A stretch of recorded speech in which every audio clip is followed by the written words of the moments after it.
can never forget my first time seeing Cuphead. I recall it trending on the gaming section of YouTube and I was confused. At first glance, it looked ridiculous. 2017 was a dynamic year for gaming, and by September we had already seen some of the biggest games.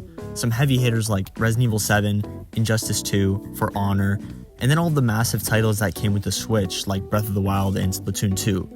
And with Mario Odyssey on the way, I wasn't expecting to see another huge game come out of absolutely nowhere. I mean, even Fortnite released like 2 days later.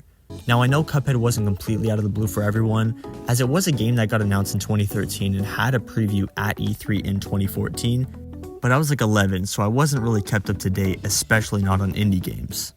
Booting up the game for the first time was definitely a special moment. You realize how immersive the game is, as even the loading screen has the old vintage static effect. This game embraces the animation style of the 1930s. Even in the pause menu, you see the copyright symbol with 1930 right next to it. Honestly looks like something you'd see out of an old Disney animation. Once you fully load it in, the music comes in and holy moly. Well, Cuphead and his pal Bugman. The intro of the game starts off with a little slideshow of what looks like a kid's book almost, explaining the story in a very simple way. Off the bat, total immersion, as sometimes in these little scenes, you see certain things or characters burst out of the image or frame, which makes it feel all the more real. It doesn't always happen, but when it does, it looks amazing. The most memorable time is when you're about to fight the Dice Man. This guy gets all close and personal, looking like he's about to snatch your soul right through the TV. You see, what I really love about Cuphead is, well, there's more than one thing. To put it simply, the music is amazing. Other than perhaps the difficulty of the game, the soundtrack has always been one of the more memorable aspects of it, considering how they throw banger after banger at you as soon as you load in. Every single song sounds almost grand and is orchestrated beautifully in this game. It's heavily jazz-centric and perfectly fits with the era in which the game is trying to represent, with the whole 1930s Depression era. Shout out to school for teaching me about that. I do appreciate them releasing footage of them working on the soundtrack because it really does make me value how hard they have worked to make everything come together. They also make sure to stay with the whole cartoon vibe of the game, and this ghost stage is one of many perfect examples. Every single level that you see in this game is unique, and I'm not even talking about Mario unique. This genuinely pushes the boundaries. Every stage or boss feels like its own piece of art. There's the typical boss fights, then the airplane shooter segments. These stages have a multitude of different phases introducing a bunch of new patterns and challenges. There's also often environmental changes that just add this layer of complexity. It isn't always easy to put into words, but if you've played the game, it isn't difficult to notice the detail. And even the run and guns, which are a miserable experience most of the time. It's also worth mentioning the DLC that came out 2 years ago too, because if you thought the original game was unique, damn. I mean, this DLC brought in a new character and multiple mind-boggling bosses. Just to point out some notable moments, I remember a fake knockout sign that absolutely messed me up the first time I saw it. And then even a level where your screen gets inverted sideways and upside down. And then this castle that had you fighting different bosses through a gauntlet form, taking them down one by one.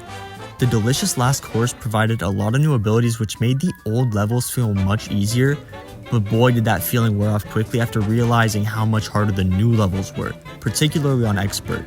That made me hate my life. As much as I love this game, man does it piss me off. You see, a good 90% of the game looks like this.